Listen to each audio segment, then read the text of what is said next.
Good morning, everyone. Good Thursday morning. So welcome to our session today. This is Eureka, Data Nirvana. We're going to be talking about data quality. This is part of our basic administrator track. And first thing I'd like to do is ask everybody to move to the back of the room. Just kidding. I know there's a lot of seats here. If you feel more comfortable moving up, we're fine with that. During the course of the conversation as well.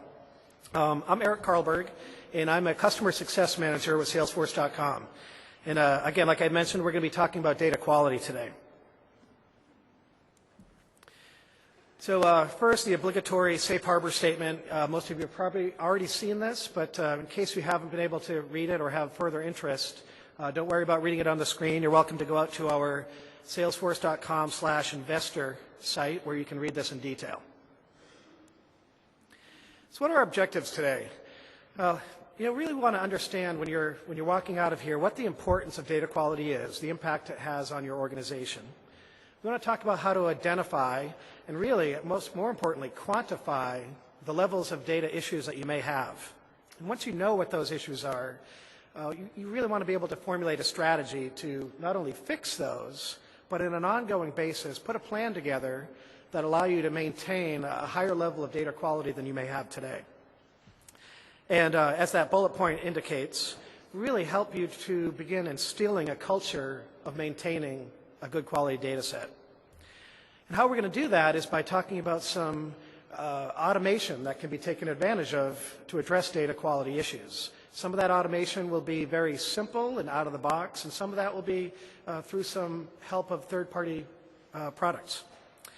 And lastly, again, as I mentioned, the ongoing goal here is to instill this culture and be able to maintain quality data over time. So 75%, what's that? That sounds like an important metric. Let's take a stab. Maybe it's the percentage of the world population that was in the expo hall yesterday. I know it felt like that. We've got a tremendous attendance, but no, I don't think that's what it is. 600 billion. I know it's not my salary. My salary is only about 10% of that, but no, that's not what it is. 6%, maybe the percentage of you that are awake today after the Black Crowes concert. Well, all jokes aside, take a look at these numbers. 75%, 600 billion, 6%. These numbers are going to resonate with you pretty soon as we get to describing the impact of data quality out there. So there are some obvious importance about data quality, right? Any data sensitive or data intensive rather application, our goal is to take that data and turn it into actionable information. So if that data is bad, we're going to have inaccurate report metrics. We're going to be making bad decisions. So that's a pretty significant impact. Obviously, it wastes users' time and their effort. They're searching for the right record. Oh, there's a duplicate. Where am I putting my information? Pretty significant impact. A good example of that would be how marketing can not only waste time looking for information, but actually waste hard dollars. They can be sending out mailings, duplicate mailings to the same prospect or customer, and that has a strong financial impact. And in addition, of course, they may be going through a whole campaign effort and pursuing the wrong prospect. A goal of any CRM, especially Salesforce application, is to get that 360-degree view of your customer. Well, how can you get that? How can you understand your customer if information exists in multiple records? So what we often see then is the business turn to IT for help. Hey, we need help sifting through this information. We can't make sense of it. Well, in most situations, or in a lot of situations, IT organizations are already heavily burdened, they're resource constrained, they've got a backlog of projects. This is the last thing that they want to be doing. Of course, operations has struggles as well. They can't reconcile your Salesforce data to financial applications, or integrations you may have may be kind of ineffective because data isn't synchronizing properly. The ultimate story here is users are getting frustrated. Users of the app and people relative to using the app lose credibility in the data, and ultimately your adoption really suffers. And when that happens, your implementation's at significant risk. So those numbers, what do they mean? Well, this slide kind of captures that impact. Experian launched some research and did a poll, a survey of commercial businesses. And they found that 75% of the respondents indicated that they thought they were losing money as a result of poor data quality. That's huge. That really quantifies that this is a very present problem. And that estimated loss of revenue was equated to around 6% of their revenue. Again, these are staggering numbers. To reinforce that, the Data Warehousing Institute also did a similar study, and they found that poor data quality is costing U.S. businesses around $600 billion a year.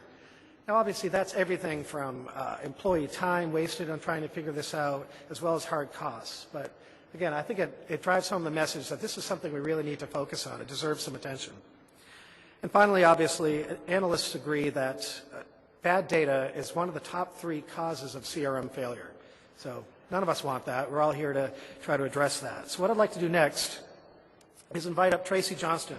Tracy's with Freeman, and she's going to tell us a little bit about her and her company's experience using Salesforce and the data challenges they've had. And Tracy? Good morning. My name is Tracy Johnston, and I have dirty data. A little bit about Freeman first. We are the leading provider of integrated services for face-to-face marketing. We produce more than 4,300 expositions and 1,100 corporate and special events annually. Dreamforce is one of those events that we are fortunate enough to get to do. We've been a Salesforce user since 2004, and we have 875 users. Over on the right-hand side, we've got a few of our record counts. The number that we like to talk about the most is our tasks. We have almost 4 times the amount of tasks in the system than we do accounts. We love to task each other. We had a few key challenges with our data. We still do. The first one are our people challenges. The first one is management. Management didn't trust the information that we had in the system. If the accounts weren't correct, how could the opportunities be correct? How could the contacts be correct? And so on and so on. And we had users that were creating multiple accounts and opportunities a day. We had some users that were creating up to 30 of each a day. They believed it was better just to have the information in the system than have it be in there and be correct. And technology challenges. We had a homegrown system that some of our sales group used. We converted that over to Salesforce without doing anything to it first. We took it as it was in the legacy system and dropped it into Salesforce and said, have at it. And we had a private model on opportunities. If you didn't own it, if you weren't on the sales team, you couldn't see it. It made it very difficult to do business between our different locations because one location would create something for another location and that location couldn't see it. And we had process challenges. We had no owner of anything that was converted from the old system to the new system. We had the genius idea of creating a fake user and assigning everything to that fake user in the system. In January of 2008, we had 65,000 accounts, and over 29,000 of them were not owned by a single human being.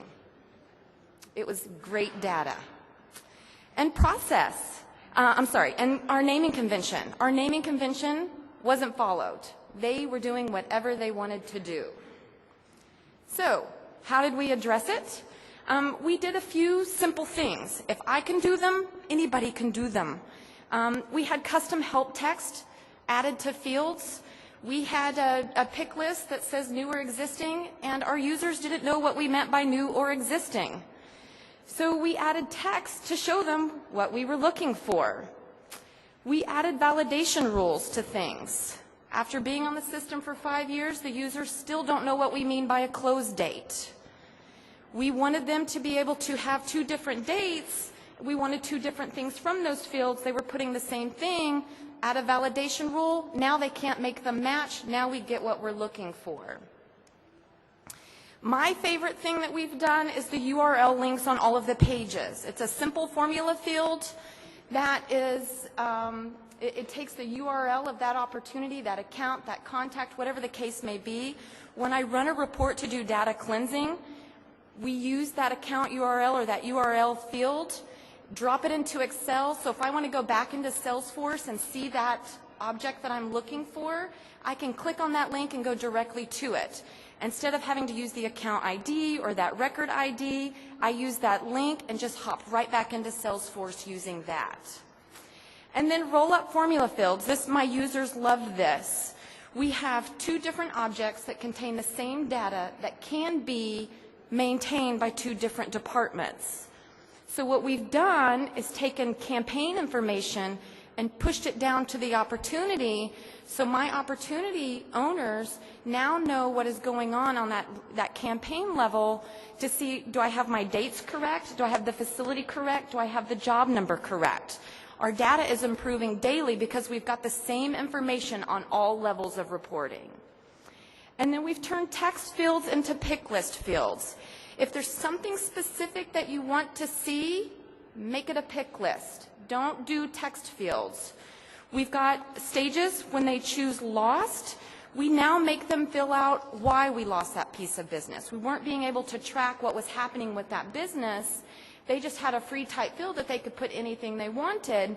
So now we've given them a reason lost field. We're able to track where that business is going to, and we've given them an additional field to let them get their wordiness out. So what did we learn through all of this? Garbage in, garbage out. Take whatever you're doing and make sure it's clean before you get it into the system. We were guilty of it as well. Oh, we'll just take care of it when it gets into Salesforce. 5 years later, we're still working on getting what we dumped into the system clean. And an easy naming convention. Again, we've been in here for 5 years. We're still working on our naming convention. Just make it something that is easy for them to know. Train, train, and retrain. Whether it's via face-to-face, whether it's over the web, whether it's recorded training sessions, whether it's monthly announcements, whatever the case may be, stay in front of your users. We have a bi-monthly announcement that goes out that contains Salesforce updates. Our users have become to accept or expect that of us. And we're about to roll out recorded training sessions, so if they want to know something about activities, they can go to a site, find our activity session, and watch it on their own. And then reports, reports, reports. It can be done without additional help. We run reports out of Salesforce, we export them into Excel, we manipulate the data, we get it back into Salesforce, and the data is starting to improve. We like to think that we are the how not to do it of Salesforce. We are still working on it. It's a long process. When running reports, I think an important reminder to know is always make sure you use the record ID in your reports. You never know when you're going to need to do a data load. If I'm running a report for our CEO, if I'm running a report for myself, I always include that record ID because I don't know what might end up happening with that data. What is our data strategy today? The first thing we do is we still run monthly reports out of Salesforce. We push it into Excel. We do what we do to it, and we either upload it or go back to the users and say which one is correct, what do we need to fix, where can we go from here to make this better. With those monthly loads, we are learning what additional validation rules we might need to be putting in place. We were talking to someone earlier, and it was, well, you've been in here for so long, you should have it down. We don't have it down. We're still working on it. And then Visualforce pages. We've got a techie guy on our team who wants to go into the Visualforce world, into being able to let's guide our users through the process. Let's see what we can get to help them be able to not make those mistakes in the future. Thank you.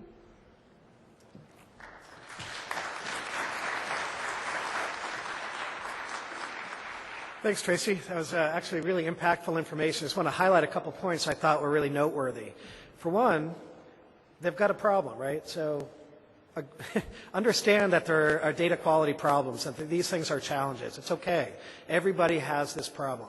Secondly, they addressed a lot of these issues without rolling out complex and costly functionality. They took advantage of capabilities in the application that are free, not only free, but really easily configurable. The hover help task, excellent example. And a great best practice, of course, is taking advantage of using a drop-down, a pick list field instead of open text. These are things that can be done, simple configuration, you can plug them into your implementation roadmap easily, and you can have immediate impact. So that was excellent. Now I would like to invite up Suzanne Surway. She's with Brady Corporation. Suzanne has her own set, and her company have their own set of challenges, slightly different, perhaps a little bit more complex, and they chose to go down a different path of how they were going to address their challenges, and Suzanne will speak to that right now. Good morning, everybody. Thanks for coming to data at 7:30 in the morning. I know it's not where you maybe want to be, maybe in your bed right now, but as you all know, data is important to CRM. You can use the best CRM in the world, Salesforce.com, but as Tracy said, put in bad data, you get bad data out. I am the global owner of Salesforce.com for Brady Corporation. Our first go-live was just last September. We started with 250 users in the Americas. We were supposed to load 100,000 accounts approximately and 150,000 contacts. I'll let you know in a minute exactly what we ended up with. Yeah. And we just kept going. So luckily we learned a lot from that first one. Spring 2009, we went live with 250 users in EMEA. I did a very small deployment for one of our acquisitions in between there, and then we just finished Asia with 209 users. So here was our problem. My first day at Brady Corporation, I'm just going to tell you a little story, was the day of go live. So I thought, hey, the hard work's been done. This is great. I just come into this brand new clean system. We're just going to move forward and we're going to do really cool stuff. We did our training, went great. We went live. We found tens of thousands of duplicate accounts. We had well over 150,000 accounts when we were supposed to have just under 100,000. Where they came from, honestly, we still don't know. Incomplete records, so we loaded these duplicates without address information. We also then assigned contacts to the wrong accounts, these duplicates. We assigned opportunities to the wrong contacts under the wrong accounts. So we obviously had a huge problem right at go live. Our adoption suffered right from go live because of our dirty data. We also didn't reinforce our SAP requirements, and we were integrated with SAP from go live with Customer Master. So suddenly now we're also pushing bad data from Salesforce into our SAP system. Not a good idea. So what was our game plan? My second day was to figure that out. What I first thought we could try to do was maybe identify a pattern. You know, I've worked with data, I've done Salesforce for 5 years, there's got to be a pattern here. Somebody who loaded this data is going to know what happened. No. 9 months later, I gave up and I said, you know what, we've got it pretty clean. Let's just keep going. Cleanse the accounts was my first plan. We're going to use demand tools. I'd used this before to dedupe. Works great. Works in mass. It's from CRM Fusion. Let's go with that. Next was I was going to train regional users to be data admins. There was no way one person can tackle this, and we needed to make sure we got this clean. And then going forward, we're going to roll it out globally. We need global regional people who speak the language, can read the language. I don't speak Japanese. I recently loaded the Japanese accounts. But then I trained my Japanese data admin to handle it from there.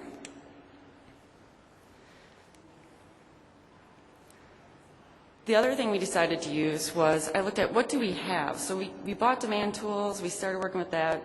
But what do we already have? What did we go live with that we were going to benefit from? The big thing was that Customer Master being SAP. We have an integration. Part of that process was to send an account from Salesforce, have somebody manually work a queue and say, does this account exist? is it a duplicate, et cetera, and send it back to Salesforce and append Salesforce with that data, and then we can start in Salesforce to clean up our Salesforce data.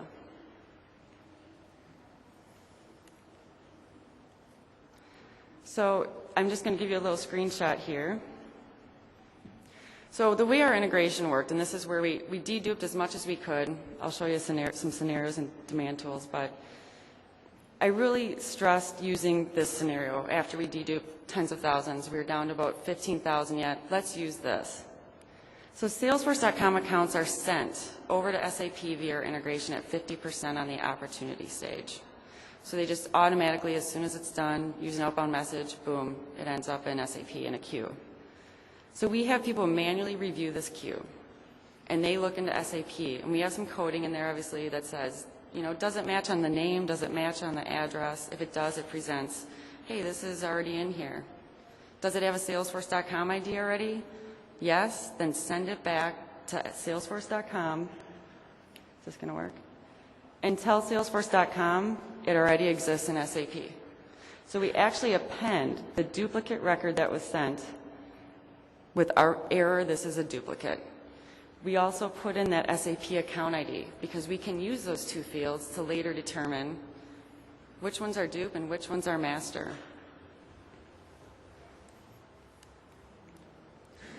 Then we go to Serum Fusion and demand tools.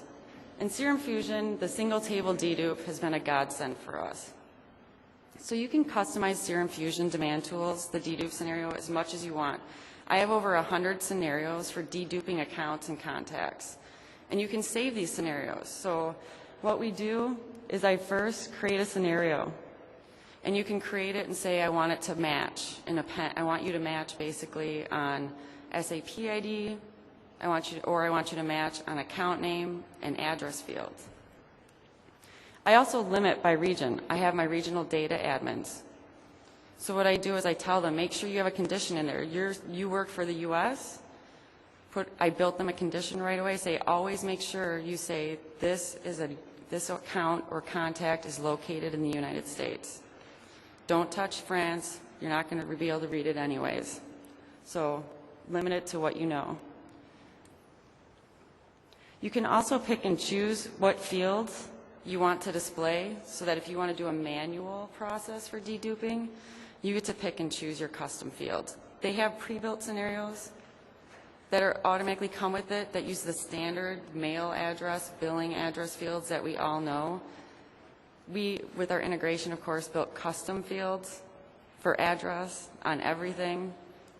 Nothing is what was standard in SAP in Salesforce.com, so we have to use these custom. And the beauty of demand tools is that they have that available for you. So on the next screen, like I said, you can build a scenario to match on anything you want, any fields you want.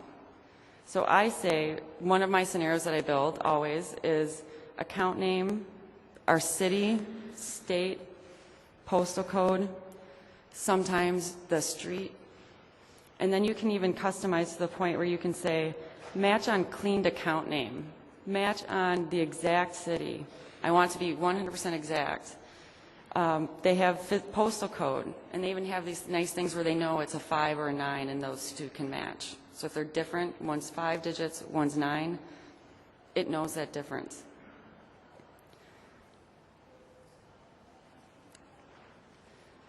And then at the end, you get this nice, clean output screen. It seems really busy, but it's really not. So, and the nice thing, too, is they have these little buttons that tells you exactly where to go. So what we did was we said, and I have an old screenshot here, sorry. We said match, if we said match on SAP ID, we can actually create a scenario that says SAP, successfully created SAP accounts. I can run a scenario to predetermine which one is going to be the master. So I created a scenario that said, if the SAP IDs match, the one that says successfully created in that create status field, make that my master account automatically. So when we were running these, I can have 1,000 accounts come back in a group of like 900, and then I just run this master rule against them, and it automatically tells me which one is the master. And because we built this into our integration, I can trust that I know. If SAP told me it's a duplicate, it's a duplicate. And then I can click merge, and it's automatically going to merge those accounts and move over all those other related lists underneath that new master account. And you pick and choose. The one thing we don't do is our accounts are public, but again, our contacts, they're siloed. So I wouldn't say they're private, but they're siloed by region and also by business. So we have acquisitions that don't share data with our larger businesses. But so you can actually say which accounts to move over, to reassign to the master owner. If you want to reassign everything, it's your choice. You can say which fields to update based on what's on the, well, Demand Tools uses slave. I don't know if I like to use that one, but so you can say if the field on the master record is empty, but the slave has a value, you can say then take that and update it. You can also update multi-select pick lists. That's a big one where you can append them and merge them together, or you can overwrite. So you get to choose all of that using Demand Tools. The other thing you can do is if you get your output field and you're missing any kind of column right here, you can just go down and click Show Fields. You don't have to go all the way back to the beginning. You click Show Fields and you add that column at that point. And then all you have to do, I love this button, Merge Checked Objects. And I will admit, if you're running a merge of 1,000 accounts, you're going to have to wait a little bit. So just know that it's going to run. You can go do something else if you have a dual-core processor, which is what I do. But it might take an hour, 2 hours, but you're not sitting there going manually into Salesforce.com and merging accounts one by one, right? You get to sit there and just run a scenario, and it's going to work. And at the end, you've gone from 1,000 to 500 accounts. The next thing I would do after we merged all these accounts was I remembered, you know, we still have all those contacts out there. How many of those are duplicates? We never even really counted that. We knew we were supposed to load 150,000, but after the mess we had with accounts, who knows how many contacts we had out there. So you can then go back and run the same scenarios you just ran for your accounts on your contacts, matching on first name, last name, phone numbers, emails, etc. And it works great. Might be some when you have address match. I will say this. You're going to have to go through sometimes, and you might not be able to always use this rule, just because there might be little nuances to each company, like, oh, this one's this P.O. Box, a P.O. Box 9, but this one's P.O. Box 10. They might not be the same. So you might have to actually go through and read through some of them. But it still saves you time. The other thing you can do is if you're not sure which one's supposed to be right, and I'm in IT, so if you're in IT, you might not know. The business decides, right? So you can run this and then export your grid data into Excel right from this point. Send it off to somebody in the business and ask them to identify just by maybe putting a checkbox somewhere. Like say, I need you guys to identify which one is going to be our master account here that we're going to leave. So I'll export it. I send it off to the business, who is always so happy to get a file of 5,000 accounts. And they have to go line by line and give me that X in that box to say which one is the master. But they do it. They're great. I give them 2 weeks. And about 2 weeks later, they send it back. I'd run like Tracy said, I include the Salesforce.com ID. I run a mass update and actually check a box. Like I just have a little checkbox that says master in Salesforce. I check that box to say master, and now I can merge on that new master checkbox that I created. So our results so far. We reduced the number of workable North America accounts to about 90,000, which was great. We eliminated our duplicates, the tens of thousands, 20,000 minimum of duplicate contacts. We do still, I will admit the other day I got an email that this one account has 1,500 contacts on it. Not one of them actually belongs at that account. But they don't know, nobody knows where to put them. So I'm at the point, well, nobody's looked at them for a year. I'm going to use Demand Tools and just do a mass delete and just get them out. Nobody needs them. Let's just get them out. It's been a year. So these are the little surprises that I get. But I've learned a lot. So the other thing is we do have 10 regional data admins. Again, we do it by language and by region. The other thing we're going to do is going forward is as we roll out our acquisitions, because this will happen to a lot of you, is you keep bringing on more people, right, and more data. So we keep bringing on, as we do that, we tell the business then we need another data admin. We need somebody from your business that understands what's in there, because while we do know how to use the tools, we don't always know your business rules. We need your help to help keep your system running right. So I'll do the best I can to support you, and as administrators, that's what we all want to do, is keep them happy and get adoption up there. But we do need their help. So as a rollout plan, one of the first things we do is, who's going to be your data admin? I need you to find me that person who may not love data, who may not be thrilled about it like I am every morning, but they're going to be willing to do it and they're going to be good at it. So, and we train them. Serum Fusion has their own training, live webinars. They do it monthly. But I do my own training then to help them understand what we did to our system. Because again, with the integrations, all the custom build out that you can do with Salesforce.com, and we all do it because we can, you have to train these people and just tell them these are a few rules of the road that you can do. This is what you can do. This is what you can't do. And the beauty is, with demand tools, you don't have to be a system administrator. So there are ways you can call them and they can just, I don't know exactly how they do it, and I'm not going to say they just check a box, because that always infuriates me when people say that about, that's all you do in Salesforce, is check a box. But they go and they make a change to their system to allow just a user who has the access to the right data to run their tool and do these merges and use a system admin data tool.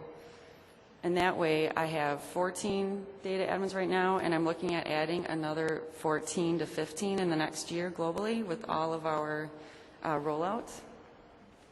The next thing we had to do is our search process. Redefine and retrain, as Tracy said, train, retrain, retrain. Our users are still creating these duplicate accounts. Weekly, daily, duplicate accounts when it's already there. We've told them 100 times it's public. That's fine. We'll do our best on our end to help them, but we have to constantly go out there and reinforce and retrain them to say, please remember, accounts are global. We share accounts. Not everybody needs their own. One of the things I'm looking at doing is actually we do have that dummy user. We already have our SAP accounts assigned to that dummy user, which is actually called Brady Corporation. We're actually looking at removing the user off of all account page layouts and just assigning all accounts to Brady Corporation, no matter what, to hopefully try to fix that scenario. The other thing we did was, with the training, what we found out was that when you do your training, you're going to get the feedback, right? So the feedback we got was, well, I can't find it if I can't just check the box, check for items I own. So therefore, I'm going to create it, because I can't find it.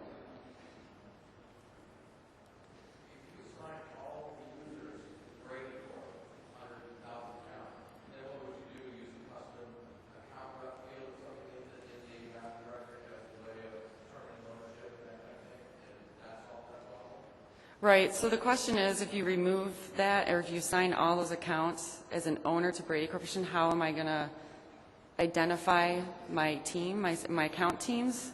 So what we're going to do is come up with our thought was do a lead, like do account lead. The only problem with that is we're actually talking about just removing it all together and just telling you, right, look, it's a Brady Corporation account. You work for Brady, it's Brady Corporation. The reason is we also just, with part of our Asia Go Live, we have this complicated group now, our global die cut group. Really neat team, but they work, there's 7 of them in the US, 1 in Canada, 1 in Mexico. Then we have this group in Sweden, and then they work with the groups in Asia, and they actually roll up through Asia. So to assign account lead, that account, though, might be used by different groups who actually never really even work together. So we're probably going to just go with, it's all just Brady Corporation on accounts. And then, obviously, contacts, we were able to open that up. It started out to be private. But since then, I've opened it up to be public for contacts as well.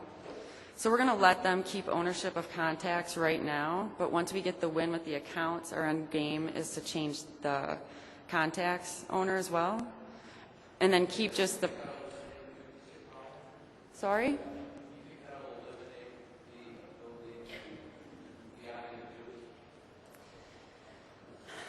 No. I think everybody will, I mean, no matter what we do, that's always going to be there. It will help, you know, because of the fact that if we take away, you know, right now they always like to check that box. They like to go to the Accounts tab and look at the My Accounts view, right? Everybody has that My Accounts view. It comes standard. So they're always going to try to create it. We'd have to figure out a real process that would automatically change. We'd probably do a workflow possibly that automatically changes the owner. The other thing Demand Tools has that we're looking at is a dupe blocker. There is a per user license of about $10 a user. However, it's worth it, I think, in the end sometimes. And what it does is as they try to create something, it automatically runs these scenarios, pre-built scenarios for you to say, this account's already out there. Or it'll let them create it, but it records and it looks, and then it can send an email to somebody and notify them that a dupe's been created. So, yeah. It's a challenge. It's a never-ending challenge with data. Yeah.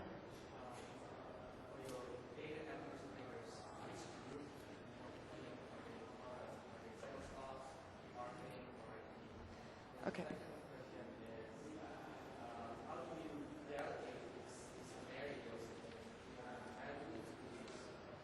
Data admin? Okay. So 2 questions. One is, what group or what business unit are my data admins a part of? It actually depends on the business. So we don't actually have a sales operations group. So we have IT, and then I work with the lead SME in each business. What I do, though, is most of the time it seems to be falling on marketing, because marketing uses that data the most. They're the ones who are asking for the most data, obviously to give back to sales to help everybody make more money. But it tends to be somebody in marketing who already understands why they need that data. You know, why is clean data so important? Because if you mail out a $4 piece 5 times to the same person, and you do that 1,000 times, that gets expensive. So they have clear ownership. They understand right up front what are the benefits for me. And then the second question was, how do I get those scenarios out? It actually saves the scenarios on your computer into a file, and you can email them. So during my training, what I do with my data admins is the first thing I do is I would start on this page, and I would walk through creating a scenario with them. Like, this is what your scenario would look like. And I actually build their first 2 scenarios. So I build them one based on account matching just on the account name and address information, because maybe these accounts are dupes that haven't been sent to SAP yet. So I build them one for that, and then I build them one for SAP, and then I just email it to them. And then when they get Demand Tools and install it off the web, they just can go right in there, and it'll show up in their scenarios. So that is a really nice thing, because we can share it globally and just email them out. So, anything else? Thank you.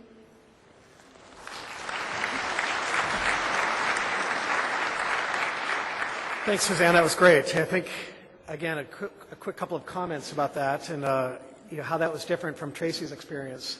We all obviously had a very significant impact here. I mean, they were able to dramatically reduce those duplicates, and that has to translate into all kinds of savings, hard financial savings in terms of reduction in duplicate marketing materials being sent out, and certainly the impact on the user. So a great different story on how they've addressed a very challenging problem by taking advantage of extremely complex and capable technology. So we're really seeing a contrast of how the broad spectrum of solutions that can be taken advantage of out there, from, again, what Tracy had done, using simple configuration, all the way through using third-party tools.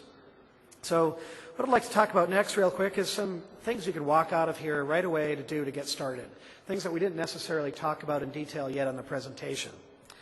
So first, the top of the list in terms of recommendations is to go out to App Exchange. If you're not familiar with what this is, we liken it to our iTunes of business software. It's appexchange.com. Go out there and just search for data quality and take a look at the results that come up. You're going to see applications that are delivered by our fee-based applications from third-party tools, things like CRM Fusion. But there's a variety of other partner tools out there as well. And I encourage you to look at all of them because they all have different areas of capability. But in addition to that, there's also a ton of free things that you can use.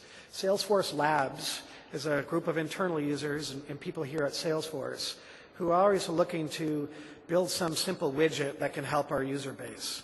And there's things out there for free like a search before you create button. So basically what it does, it hijacks the new button on, say, the account object. And when the user clicks on that, rather than go right in to let the user create that record, it forces them to search for that account. So it doesn't have incredibly robust matching logic like some other tools, but at least it gets the user in the habit of looking before creating. Number 2 is visit the Salesforce community. When I mention that, what I mean by that is the actual salesforce.com/community website. If you're not already going out there, I highly urge you. I don't care if you're an administrator, a marketing user, an executive, there is a wealth of information out here. Go out there, search for data quality on that site, and you're going to have access to past recordings from Dreamforce about data quality, really advanced demonstrations, how-to guides, blogs, discussion forums. A great place to go just to find information and to get some ideas when you're trying to formulate your data quality strategy. Next, survey your users. Again, if it's not part of your regular touch point on how you interact with your user base, get something done here relative to data quality. Let's try to get their side on what's the level of frustration. There's 2 things we want to measure. What's this impact on them? How do they feel about it? Try to elicit some emotional response so you know what their level of frustration is. And secondly, and I think more importantly, try to quantify this. Let's find out. Ask them pointed questions about how much time do they think that they're wasting on a week? Because once you have that information, you can establish a baseline for a quick and dirty ROI analysis on if you could perhaps justify getting some funding for a more capable tool that can help prevent dupes and eliminate dupes. Number 4, this is sounds awful, right? Create a data quality project plan. Who wants to create another project plan? It doesn't have to be this complex 20-hour project. Get something started, though. Get this forefront in your implementation. Have a list of to-dos of things you can do. What fields can you take a look at that are text that you convert into a pick list, for example? Or where can you add hover help context that'll help, again, drive that user experience to being more cognizant about data quality? And lastly, and I think this is a really great option for people that just don't feel comfortable with data, the database technology is intimidating, whatever the case may be, you don't have the time. Our professional services group here at Salesforce offers a great service. It's reasonably priced for what you get. They do a data quality assessment. They help you understand how bad potentially your data is, and then they actually have cleaning services, solutions that will help address that. And that can be done on a one-time basis, and then they can train you how to do it ongoing, or it could be something that you contract with them on an ongoing basis. Let's wrap up with a few just best practices, and we'll open it up to some questions.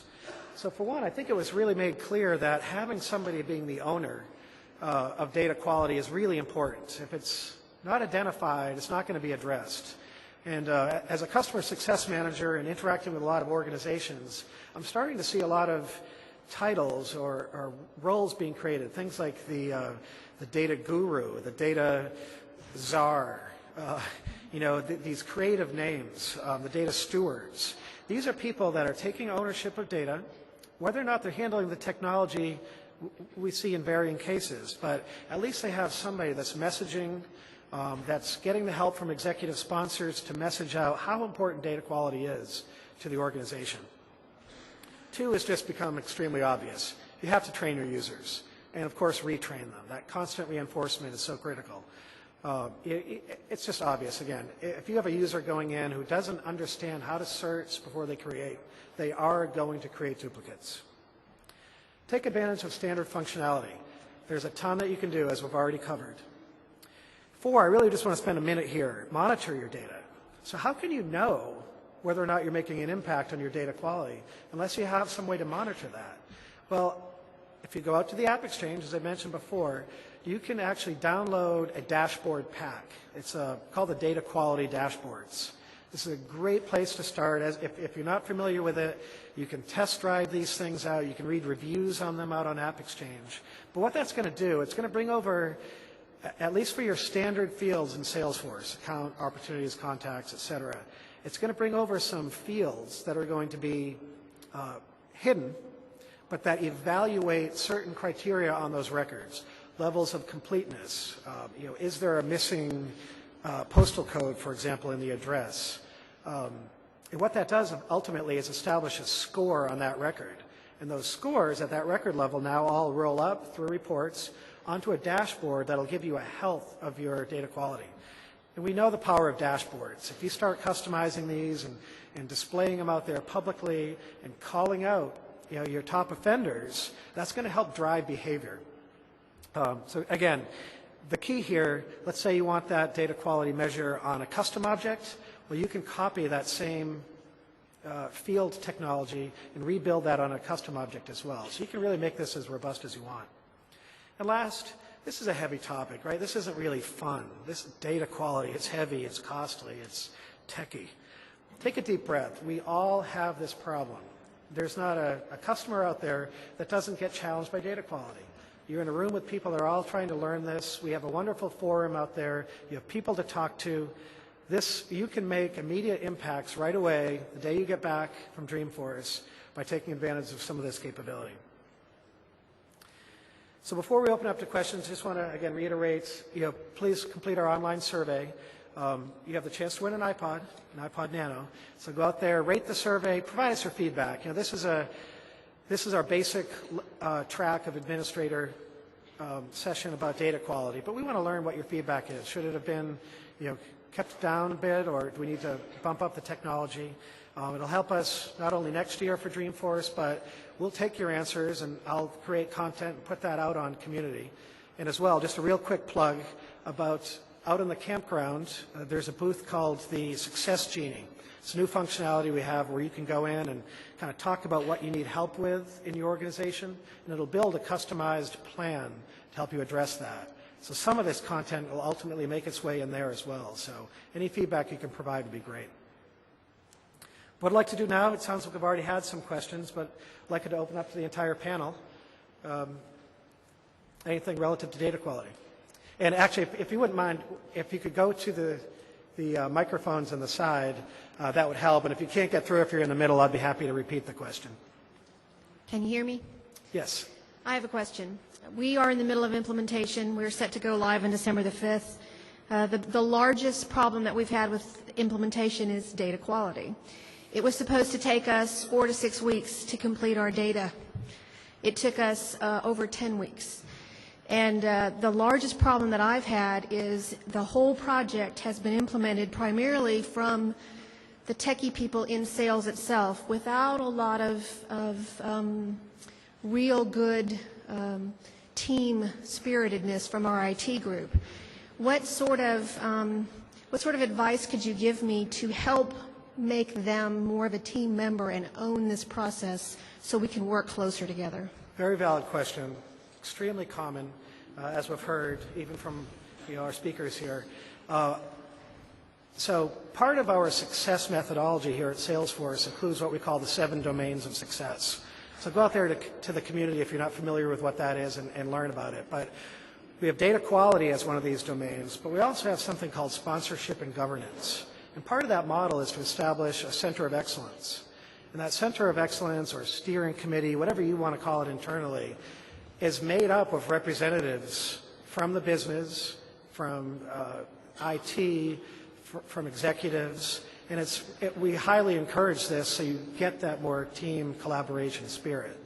And everybody then understands. There's a lot of misunderstanding out there. IT users and business users don't understand what the big deal is about this and that. Oh, why can't they go fix it?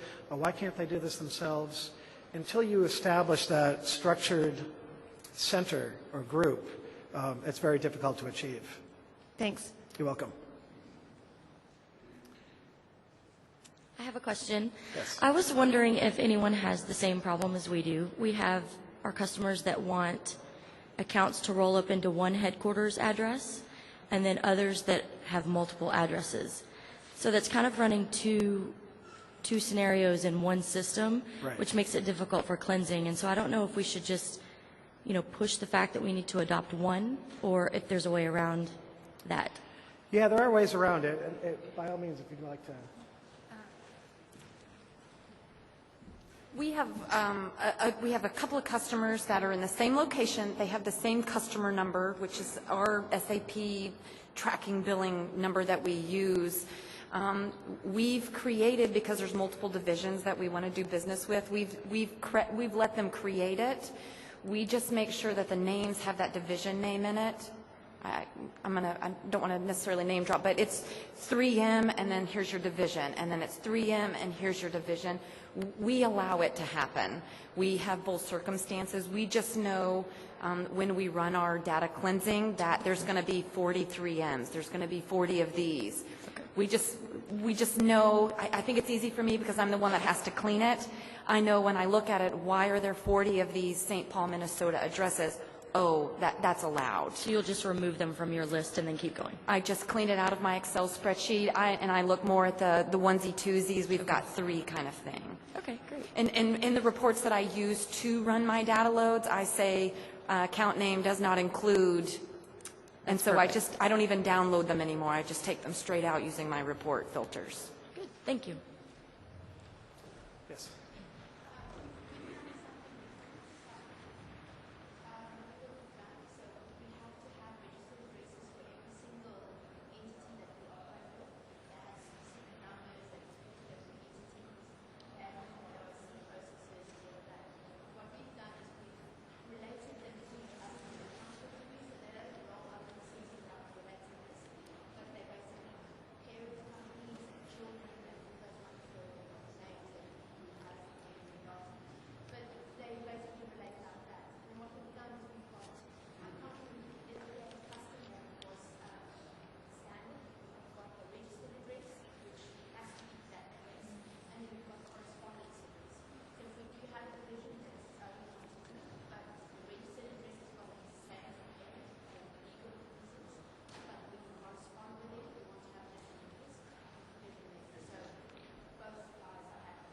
Right. So I'll quickly summarize that for the sake of people who may not be able to hear that. So it sounded as though you were taking advantage of the parent account hierarchy, which is capability within the application to say, you have ABC company, master, and then you might have multiple divisions or locations that relate up and roll up to that parent hierarchy account, but yet exist as their own account records as well. And of course, these days with the capabilities of roll-up summaries, you can capture a lot of that detail at that summary level as well. And I think that was the general notion. Please. Hi, I'm Tracy. We had the same. We've been using Salesforce since 2004 as well, and they dropped in all of our data servers. 4 different ones, so we have 4 multiples across everything. We only bill 10,000 accounts. We have 52,000 and 400,000 contacts. And and so because we've been using this since 2004, a lot of our cases don't have a contact, don't have an account name associated to anything, and our business partners love the dashboards. And they do not want to get rid of anything. And to me, I'm trying to explain to them, it doesn't mean anything to us, okay? So what, you've created, 170,000 cases in 2004, but it doesn't translate to our business. And I don't know how to, so they're really hesitant to purge anything, and I don't know how to get that across to them, that it doesn't mean anything to our business. It's going to affect your dashboard.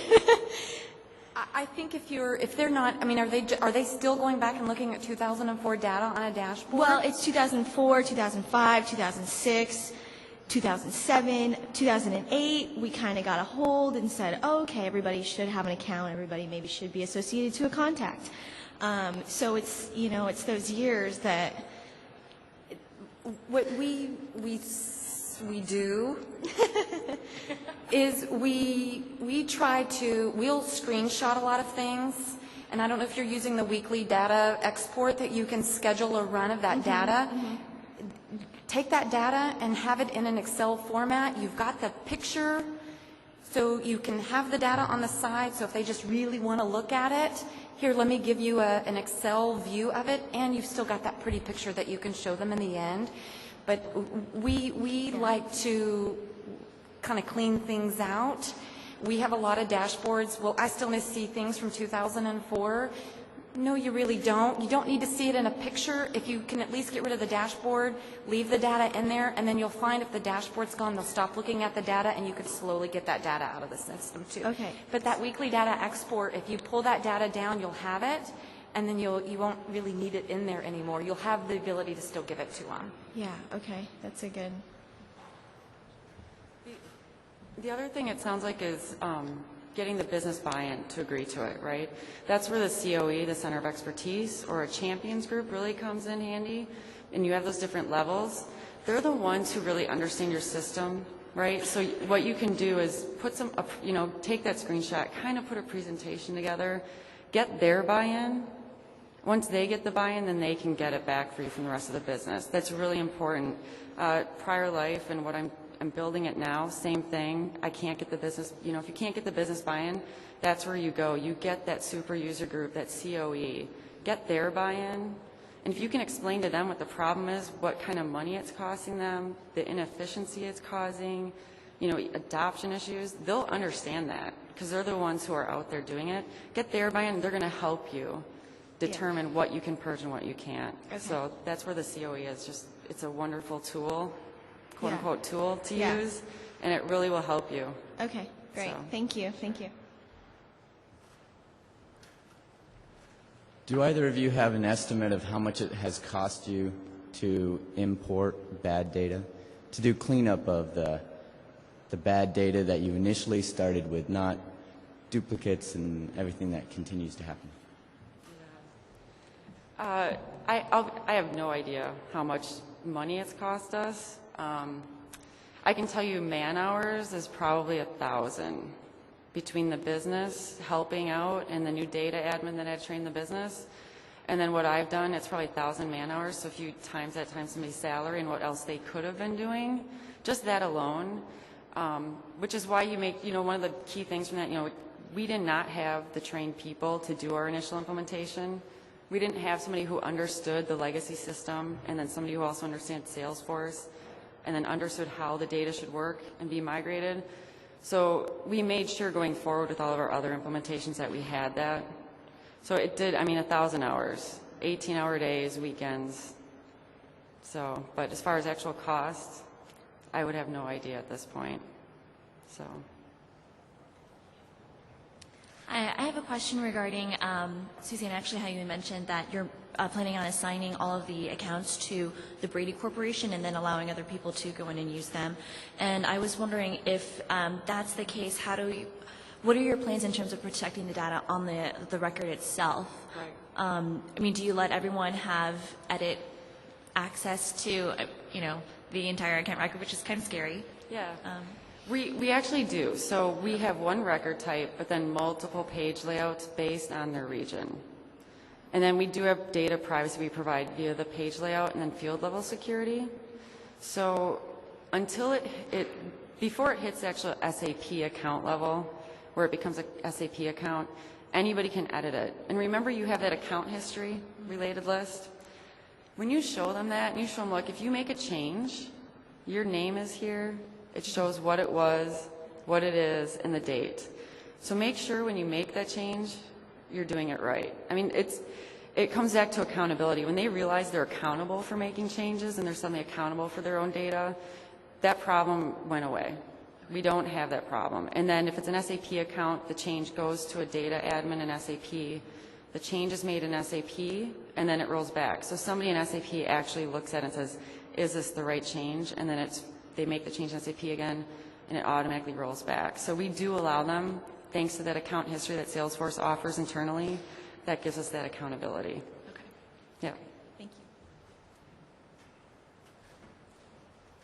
you. Let me just interject and just say that we're officially not recording anymore, so this won't be on the recorded session, but would welcome your questions still. So Oh, we are. Great. Thanks. if you have 100,000 accounts, I can really see how you can make the business case for demand tools or something like that. But I really don't think our deployment's that big, and I'm the only admin. So it's taking me forever to do it, but it's not unmanageable for one person. How can I still make the business case for getting some of these tools? One thing I would recommend is, again, going to the App Exchange like Eric recommended. And a lot of these places actually will will work with you to build your business case. So one of the things, like I said, there's a dedupe blocker that Demand Tools does. There's a cost-based per user again. In addition to what I already am spending on Demand Tools. Is it per Salesforce user or per actual? It's per Salesforce user. Yeah. So they're going to help me though. Like they want, it's their product. It's a great product. I firmly believe in it. But, I can't by myself convince my business that we need to spend this to help you. So most of these companies will have a business case already built, and then they'll work with you to customize it for you to get it done.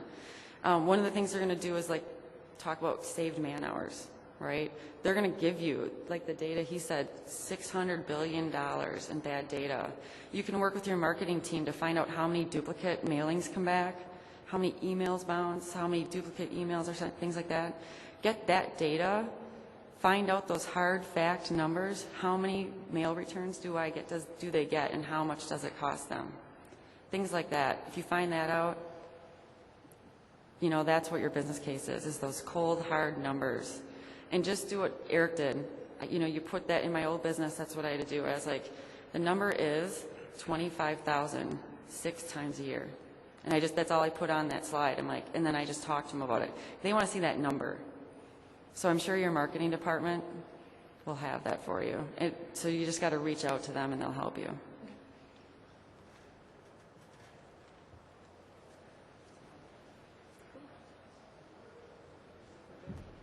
Okay. I guess that completes our session. Enjoy the rest of the show.